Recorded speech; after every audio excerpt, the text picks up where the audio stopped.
Hello again. Espresso Cyborg here. How does the day greet you?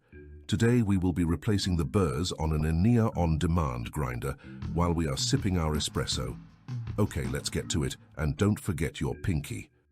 For tools, we will need a long Phillips screwdriver, a flat screwdriver, a pick, and a 4mm Allen wrench. Remove the bean hopper and clear out beans from the grind chamber. Pull out the adjustment knob. Remove the 4 covers over the screw holes in the top cover and unscrew so we can lift up and to the right to remove from grinder. Remove the 3 small screws and the hopper ring from the grinder. Then the 3 Allen wrench screws holding the adjustment wheel on the grinder. Lift the adjustment wheel off the upper burr holder and unscrew holder.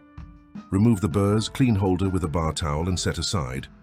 Remove the lower burrs and clean out the chamber and threads with a bar towel. Using your pick, gently clean out the chute in the grind chamber.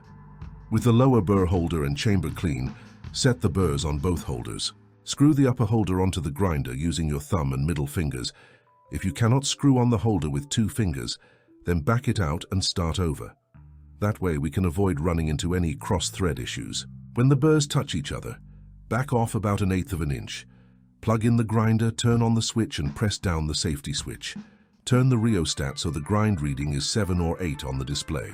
Line up the adjustment gear wheel and set it on the upper holder, while lining up the rheostat and adjustment stand gear. Press the safety switch to make sure that the grind is still set at 7 or 8, whichever you chose.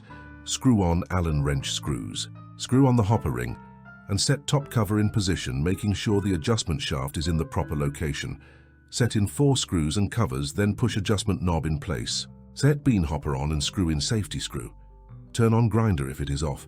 Turn adjustment knob towards course until grind reads 13. Then add beans and do a test grind and shot. Set grind and dosage for your perfect espresso, typically 9 to 10 seconds on the time buttons. Thank you for watching.